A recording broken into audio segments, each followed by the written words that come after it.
Olá, irmãos, a paz do Senhor Jesus. Eu sou a pastora Renata Caruso e hoje eu estou aqui mais uma vez com vocês para mais uma leitura cronológica da Bíblia em um ano.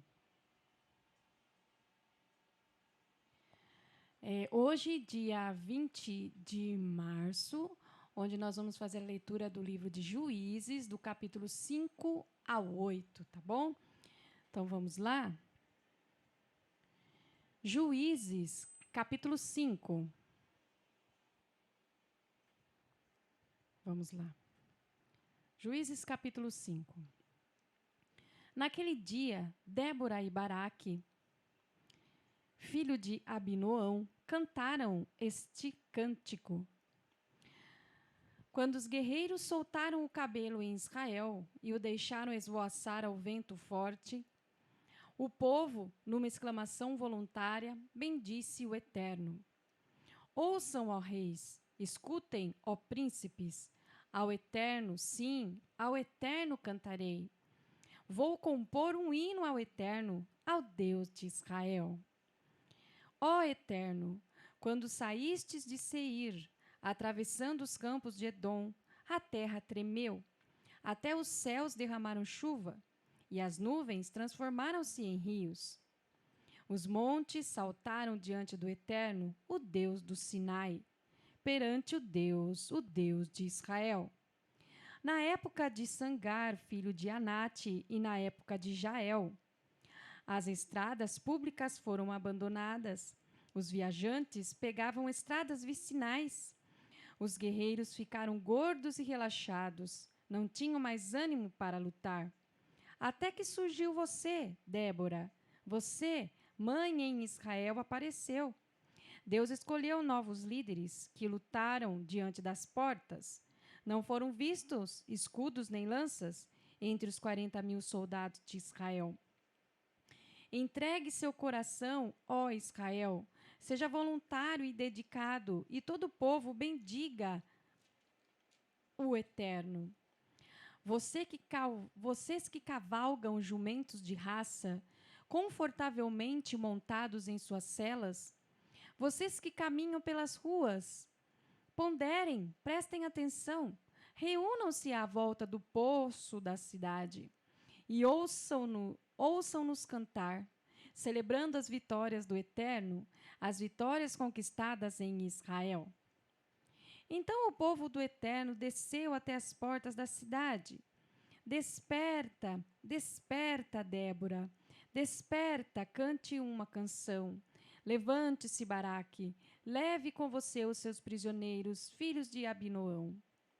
Então, os restantes desceram para saudar os heróis. O povo do Eterno se uniu aos poderosos. Os capitães de Efraim desceram para o vale, seguindo você, Benjamim, com as suas tropas. Os comandantes marcharam de Maquir. De Zebulon vieram líderes do alto escalão. Os chefes de Issacar se uniram a Débora. Issacar permaneceu firme com Baraque, cobrindo a retaguarda nos campos de batalha. Mas entre as divisões de Ruben havia muita crítica. Por que tanta discussão em torno das fogueiras dos pastores? As divisões de Ruben, dispersas e distraídas, não conseguiam se decidir. Gileade não se arriscou a atravessar o Jordão. E Dan, por que partiu com seus navios? Aser manteve distância, preferindo a segurança dos seus portos. Mas Zebulon arriscou sua vida, desafiou a morte, assim como Naftali, nos altos campos de batalha.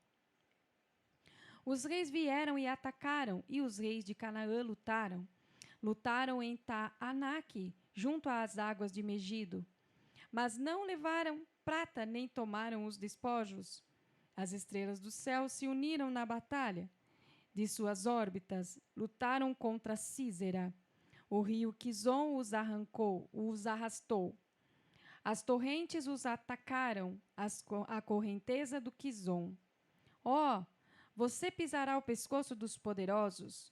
Os cascos dos cavalos faziam tremer o chão, garanhões galopando em fuga. Amaldiçoem Meroz, diz o anjo do Eterno. Amaldiçoem duplamente seu povo, porque não compareceram quando o Eterno precisou deles. Não se uniram ao Eterno com os seus valentes guerreiros. Mas bendita entre todas as mulheres é Jael, mulher de Éber, o queneu, a mais bendita entre as mulheres que cuidam do lar. Ele pediu água, ela trouxe leite. Numa linda tigela ofereceu coalhada. Ela segurou uma estaca da tenda com a mão esquerda e com a mão direita pegou um martelo. Ela cravou Sísera, esmagou sua cabeça, traspassou suas têmporas. Ele se curvou aos pés dela, caiu e ficou estendido. Ele se curvou aos pés dela, ele caiu, curvado, prostrado, morto. A mãe de Sísera aguardava à janela, esperava, incomodada e ansiosa. Dizia: o que teria detido seu carro? Por que não se ouve o ruído dos carros? A mais sábia das suas damas respondia calmamente, tentando animá-la: não seria porque estão ocupados, buscando e repartindo os despojos? Uma moça, talvez duas, para cada soldado. Para Sísera, uma túnica de seda lustrosa, uma roupa luxuosa. Ou um dos cachecóis coloridos para ornar o pescoço do espoliador. Assim, que pereçam todos os inimigos do Eterno e os seus amados brilhem como o sol. A terra teve paz durante 40 anos. Juízes capítulo 6. Outra vez o povo de Israel agiu mal perante o Eterno. O Eterno os deixou sob o domínio dos midianitas durante 7 anos. Os midianitas oprimiram Israel. Por causa deles, os israelitas eram obrigados a se esconder nas cavernas ou a construir lugares seguros. Quando Israel plantava sua lavoura, os midianitas e os amalequitas e os que viviam no leste invadiam os campos e acampavam neles, destruindo as plantações até Gaza. Não deixavam nada para o sustento dos israelitas, nem ovelhas, nem bois, nem jumentos. Com os seus rebanhos e tendas, chegavam e tomavam conta da terra, como uma invasão de gafanhotos. Eles possuíam uma quantidade incrível de camelos que pisoteavam o solo e destruíam tudo. O povo de Israel, reduzido à pobreza pelos midianitas, clamou pela ajuda do Eterno.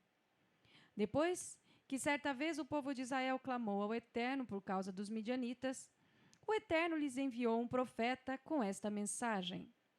O Eterno, Deus de Israel, declarou: eu libertei vocês do Egito, eu libertei vocês da escravidão, resgatei vocês da crueldade do Egito, e depois de todos os opressores, eu os eliminei da sua presença e entreguei a vocês a terra deles.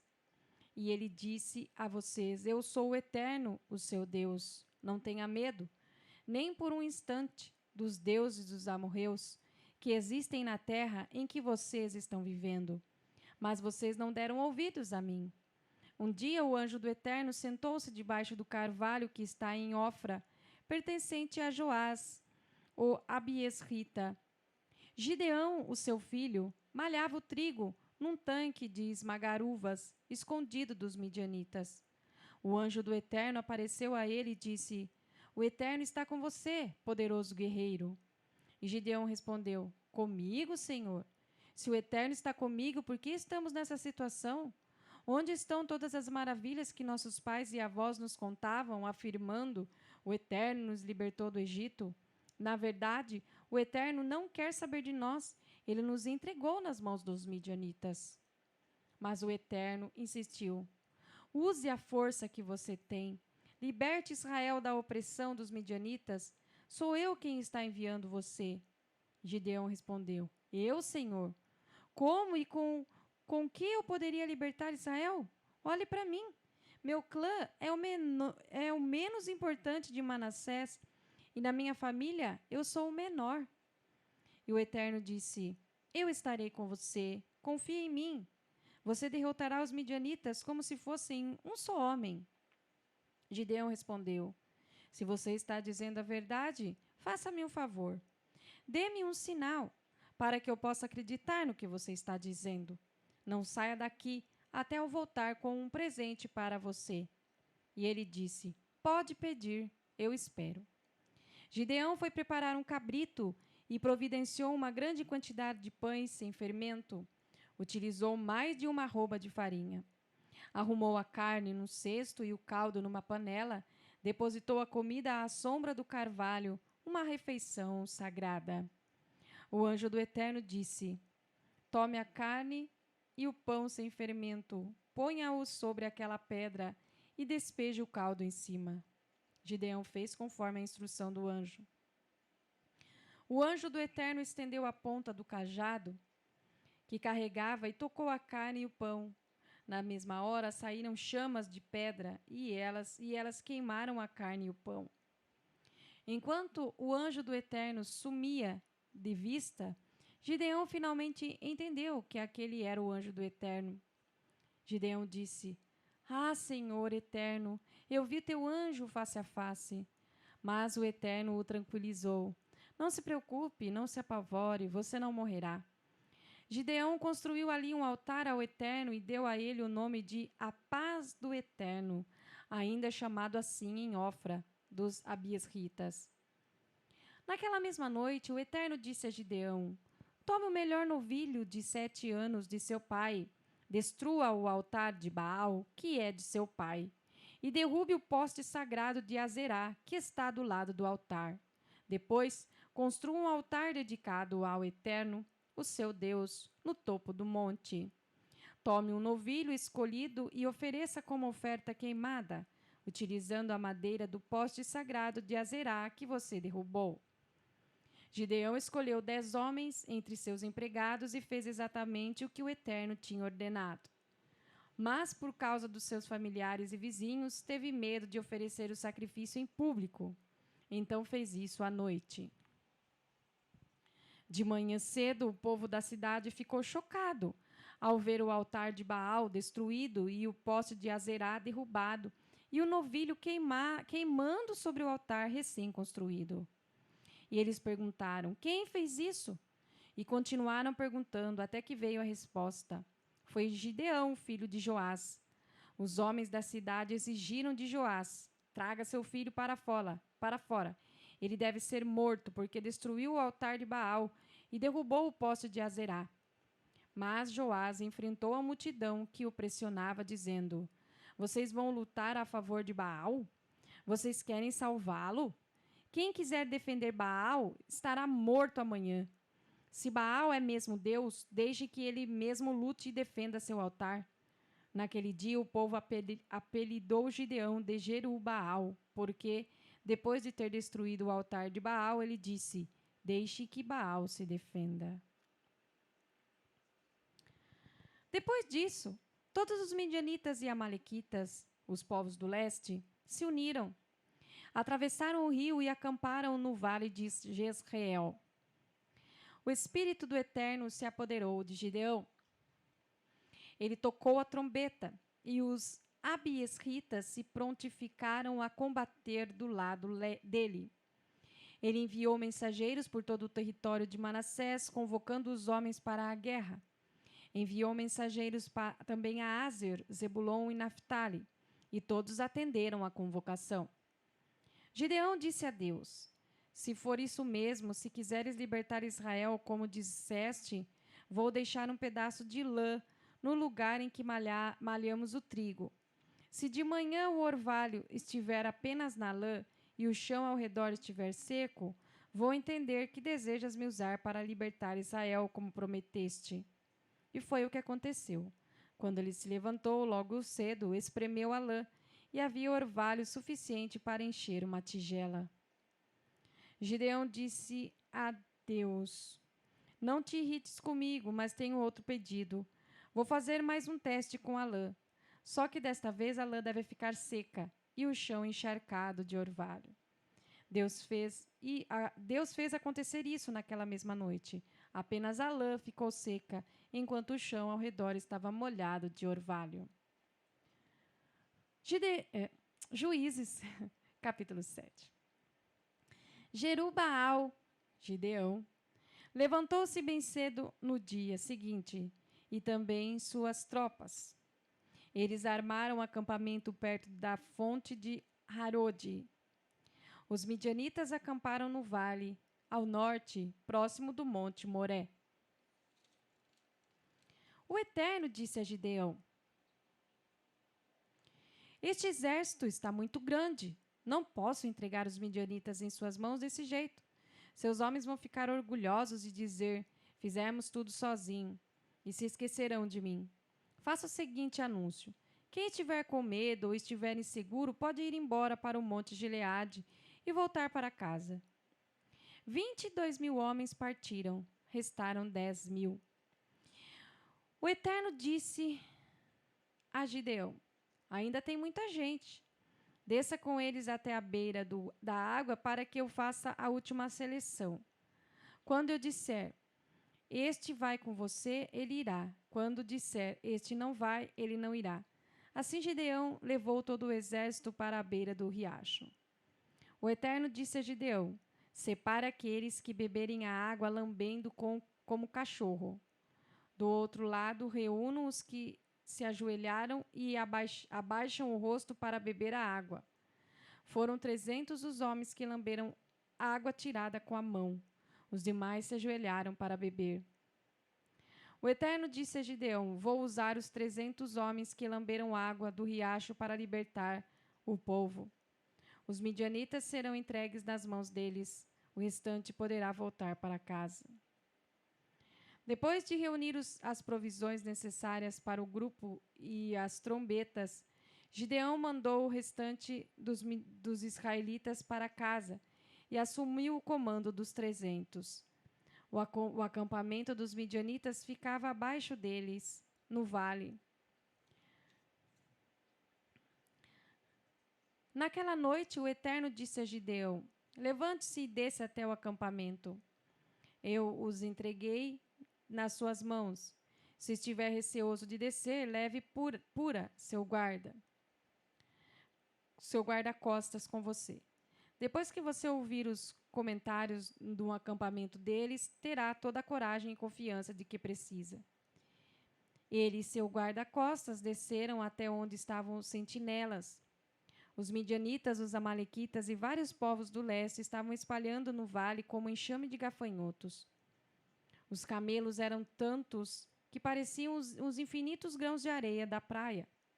Gideão chegou no momento exato em que o homem contava um sonho a seu amigo e ele disse: tive esse sonho. Um pão de cevada vinha rolando na direção do nosso acampamento. Chocou-se contra a tenda tão violentamente que ela caiu. A tenda desmontou inteira. E seu amigo respondeu: deve ser a espada de Gideão, filho de Joás, o israelita. Deus entregou os midianitas e todo o acampamento nas mãos dele. Quando Gideão ouviu o relato do sonho e a interpretação, ajoelhou-se perante Deus e orou. Em seguida, voltou para o acampamento israelita e disse: vamos, levantem-se. O Eterno nos entregou o exército midianita. Ele dividiu os 300 homens em 3 companhias, entregou a cada homem uma trombeta e um jarro vazio com uma tocha dentro, dando a seguinte instrução: observem e façam o que eu fizer. Quando eu chegar perto do acampamento, façam exatamente o que eu fizer. Quando eu e meus companheiros tocarmos as trombetas, vocês também, em volta do acampamento, tocarão as trombetas e gritarão: pelo Eterno e por Gideão. Gideão e os 100 homens que estavam com ele aproximaram-se do acampamento no início da vigília da meia-noite, logo após a troca da guarda. Eles tocaram as trombetas ao mesmo tempo em que quebravam os jarros. As 3 companhias tocaram as trombetas e quebraram os jarros. Os homens seguravam as tochas com a mão esquerda e a trombeta com a mão direita. Eles tocaram e gritaram: a espada, e pelo Eterno e por Gideão. E eles estavam posicionados ao redor do acampamento, cada um em seu posto. Todo o acampamento midianita despertou assustado. Quando os 300 homens tocaram a trombeta, o Eterno fez que os midianitas atacassem uns aos outros e depois fugissem para Betsita. na direção de Zererá e da fronteira de Abel-Meolá, perto de Tabate. Os israelitas de Naphtali e de Aser, todos os homens de Manassés, vieram ajudar e puseram os midianitas para correr. Gideão enviou mensageiros a toda a região montanhosa de Efraim, convocando todos. Venham lutar contra os midianitas, bloqueiem a passagem do Jordão até Bet-bara. Todos os homens de Efraim se reuniram e bloquearam a passagem do Jordão até Bet-bara. Eles também capturaram 2 comandantes midianitas, Oreb, que significa rapina, e Zeebe, lobo. Eles mataram Oreb na rocha de Oreb e mataram Zeebe no lagar de Zeebe. Depois de perseguir os midianitas, trouxeram a cabeça de Oreb e a de Zeebe a Gideão, do outro lado do rio. Juízes, capítulo 8. Os efraimitas perguntaram a Gideão: por que você não nos chamou quando foi lutar contra os midianitas? Eles estavam indignados e o criticavam. Mas Gideão respondeu: o que foi que eu fiz, comparado a vocês? Acaso as sobras das uvas de Efraim não são melhores que toda a colheita de Abiezer? Deus entregou a vocês os comandantes dos midianitas, Oreb e Zeebe. O que eu fiz em comparação a isso? Depois de ouvir sua resposta, eles se acalmaram e não protestaram mais. Gideão e os 300 homens que o acompanhavam chegaram ao Jordão e atravessaram o rio. Eles estavam exaustos, mas continuavam a perseguição. Ele perguntou aos homens de Sucote: por favor, providenciem alimento para os homens que estão comigo. Eles estão exaustos e eu estou perseguindo Zeba e Zalmuna, os reis midianitas. Mas os líderes de Sucote responderam: vocês estão perdendo seu tempo, por que iríamos colaborar com uma empreitada inútil? E Gideão retrucou: seja como quiserem, mas depois que o Eterno me entregar Zeba e Zalmuna, vou debulhar vocês, vou rasgar a carne de vocês com espinhos e espinheiros no deserto. Dali partiu para Peniel e fez o mesmo pedido. Os homens de Peniel, como os de Sucote, também se recusaram a ajudar Gideão. E Gideão prometeu: quando eu voltar, são e salvo, vou destruir esta torre. Zeba e Zalmuna estavam em Carcor, com um exército de 15.000 homens, os que sobraram dos exércitos dos povos do leste. Eles haviam perdido 120.000 soldados. Gideão subiu pela rota dos nômades a leste de Noba e Jogbeá e encontrou o acampamento sem defesa e o atacou.